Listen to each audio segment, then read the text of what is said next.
ভেজের জন্য 5 মিনিট রেখে।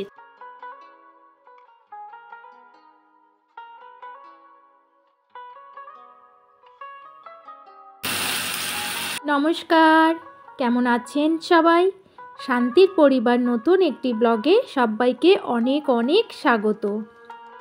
আর সবাইকে জানাই এই ঠান্ডার ওয়েদারে একটা গরম উষ্ণতায় ভরা সুপ্রভাত।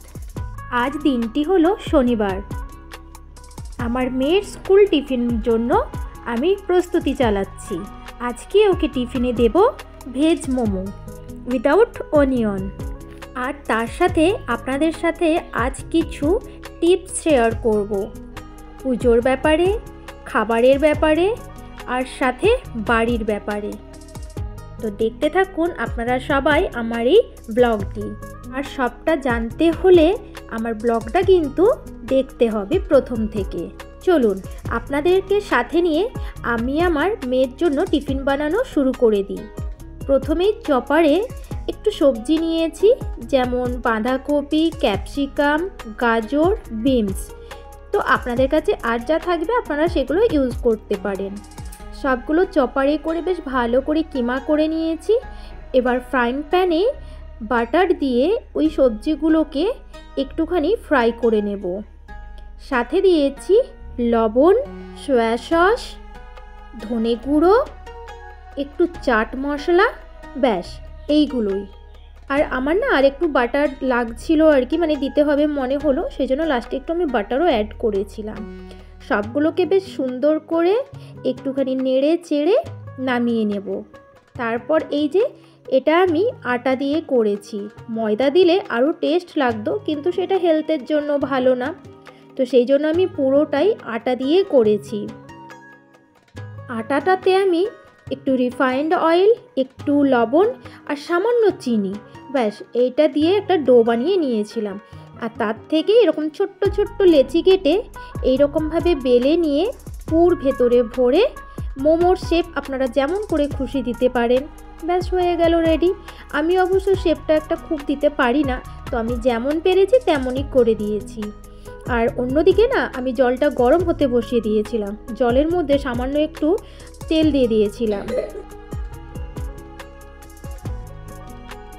এবার এটাকে আমি 15 থেকে 20 মিনিটের জন্য স্টিমে বসিয়ে দেব।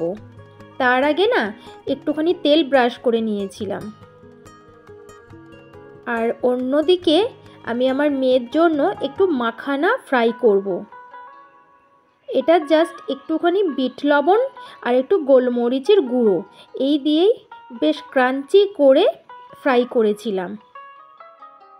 মাখানা যে আমাদের শরীরের জন্য বা বিশেষ করে একটা বাচ্চার জন্য কতটা হেল্পফুল সেটা আমরা সবাই ভালোভাবে জানি, তাই আর বিশেষ কিছু বললাম না। এখানে আমার মোমো রেডি। আটার বলে যে টেস্ট হয়নি তা কিন্তু না, মেয়ে বলেছে টেস্ট নাকি ভালোই ছিল, ওর খুব ভালো লেগেছে। আর সাথে দিয়েছিলাম একটু আপেল আর দিয়েছিলাম কয়েকটা খেজুর। খেজুরটা না অবশ্য আমি ছাড়িয়ে দিয়েছিলাম, আর আপেলটাও আমি টুকরো টুকরো করেই দিয়েছিলাম যাতে ওর খেতে একটু সুবিধে হয়। আর এই যে মাখানাটা ঠান্ডা করে নিয়েছি, ওটা এখন প্যাক করে দিলাম। আর আপনারা তো জানেন যে আমি একদম ভোর ভোর ঝাড়ুটা দিতে বেশি পছন্দ করি। ওদিকে আমার মেয়ে ঘুমোচ্ছে, তাই আর ওই রুমে গেলাম না। আপনাদের সাথে একটা বাস্তু টিপস শেয়ার করি।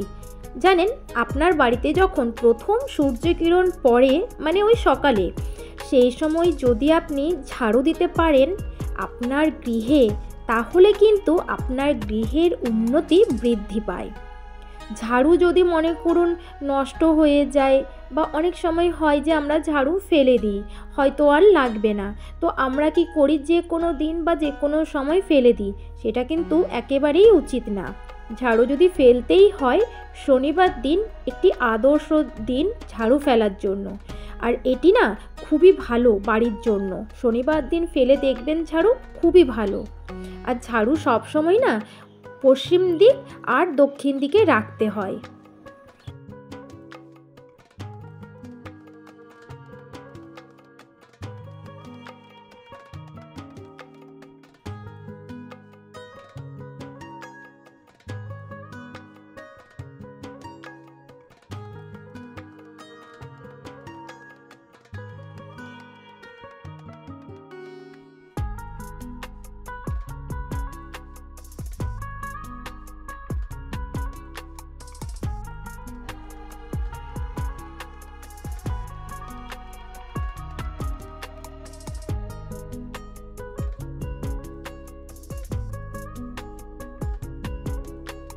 এই চাটাতে না আমি বাতাসা দিয়েছি আর নকুলদানা। আসলে পুজো করার পর বাতাসা আর নকুলদানা এগুলো থেকে যায় প্রসাদগুলো, তো সেইগুলো এমনিভাবে খেতে ইচ্ছে হয় না, অনেকটা হয়েও যায়। তো আমি কি করি, এরকম চায়ে দিয়ে খেয়ে নিই। যেহেতু চাটা নিরামিষ দুধ দিয়ে, তো সেই জন্য দুধ চা করি বা লিকার চা করি, বাতাসা নকুলদানা মিষ্টি যা থাকে আমি ওইগুলো চায়ে দিয়ে দিয়ে খেয়ে নিই। মেয়েকেও পাঠিয়ে দিয়েছি স্কুলে, ওর পাপাও বেরিয়ে গেছে। অবশেষে নিজের জন্য 5 মিনিট রেখেছি, একটু চা খাবো আর একটুখানি রিল্যাক্স করব। যদিও বা এখনও অনেক কাজ বাকি, কিন্তু তাও 5 মিনিট নিজের জন্য না হয় থাক। এইদিকে দুধটাও গরম করতে বসিয়েছি, দুধটা একটু ফুটিয়ে নিচ্ছি। এখন শীতকাল তো ওই জন্য আর ফ্রিজে কিছু রাখি না। চলুন আপনাদের সাথে কথা বলতে বলতে আমি এই চা আর এই 3টে বিস্কুট খেয়ে নিই, কারণ আমার টিফিন খেতে অনেকটা বেলা হয়ে যায়, তো সেই জন্য আমি চা আর বিস্কুটটা খেয়ে নেব। আর এদিকে আমার গোপাল সোনার পুজো হয়ে গেছে, এমনি সব ঠাকুরেরই পুজো হয়ে গেছে। আজ আমি আপনাদের সাথে কর্পূর লবঙ্গ একটা টোটকা শেয়ার করব। এটা বিশেষ করে অর্থ সংক্রান্ত কোনো সমস্যা যদি থাকে সেই জন্য করা, আর এটা করলে খুবই ভালো ফল পাওয়া যায়। শুধু তাই না, আর্থিক জটিলতা, কোনো জায়গায় টাকা আটকে আছে পাচ্ছেন না, আয়ের পথে বাধা লেগে রয়েছে, এই ধরনের সমস্যা থেকে মুক্তি পেতে আপনারা এই ধরনের টোটকাটা করলে আর রোজ যদি করেন খুবই ভালো। এটা করতে হবে সেটা হলো রোজ কর্পূর লবঙ্গ একত্রে ভালোভাবে রান্নাঘরে জ্বালিয়ে দেবেন একসাথে। আমি এটা ঠাকুর ঘরেই করে থাকি। আর এই জলটা তুলসী দেবীকে দেব, আর সাথে ভোগটাও রেখেছি, ধূপ জ্বালাবো, দীপ জ্বালাবো, আমি রোজ করি। পুজো টুজো করে আমি চলে এসেছি রান্নার কাজে। আজ ডাল, করলা ভাজা, বেগুন ভাজা, সাথে মাছের ঝাল করেছিলাম, আর করেছিলাম মাছের তেল। জানেন এই মাছের তেলটা আমাদের জন্য অনেক উপকার। আমেরিকান হার্ট অ্যাসোসিয়েশনের মতে প্রত্যেক মানুষের উচিত তাদের খাদ্য তালিকায় সপ্তাহে অন্তত 2 দিন তেলযুক্ত মাছ বা মাছের তেল খাওয়া ভালো, কেননা এতে অনেক পুষ্টি থাকে। মাছের তেল বা চর্বিতে থাকে ওমেগা 3 ফ্যাটি অ্যাসিড, এর চমৎকার উৎস। এতে আছে DHA অ্যান্টিঅক্সিডেন্ট, যা শিশুদের জন্যেও খুব ভালো, আর সাথে আলু সয়াবিন নিরামিষ তরকারি।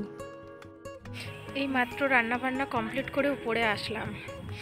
কি সুন্দর রোদটা লাগছে, জামা কাপড়গুলো নেব, অনেক কেচেছি। ভাবছি এখানেই রোদটাতে দাঁড়িয়ে দাঁড়িয়ে জামা কাপড়গুলো সব পাট করে নেব, দিলে একটু রোদটাও খাওয়া হলো আর জামা কাপড়গুলোও পাট করা হয়ে যাবে। খুব ঠান্ডা লাগছে, নিচে যাব না, থাক একটু বরঞ্চ এখানেই দাঁড়িয়ে কাজগুলো করে নিই। দুপুরের পর থেকে আর আমার ব্লগ করা হয়নি, ব্লগটি শুরু করেছি আবার ওই সন্ধ্যাবেলা। এখন গানের স্যার আসবেন, তো সেই জন্য আমি সব কিছু গুছিয়ে রাখছি। এখানটা দেখেছেন আমার মেয়ে কি করে রেখেছে। তো চলুন আপনাদের সাথে কথা বলতে বলতে এইগুলো সব ঠিকঠাক করে গুছিয়ে নিই। এখানেই আমার মেয়ে গান করে, স্যার আসলে এখানেই আমি গান করতে দিই। যদিও বা স্যার কিন্তু আজকে আসেননি, স্যার আমাকে আগের থেকে জানাননি যে স্যার আজ আসবেন না। তো আজকের ব্লগটি আমি এখানেই শেষ করছি। দেখা হবে আপনাদের সাথে আগামীকাল নতুন একটি ব্লগ নিয়ে। যে যেখান থেকে আমার এই ব্লগটি দেখছেন তাদের জন্য থাকলো অনেক অনেক ভালোবাসা। বাই।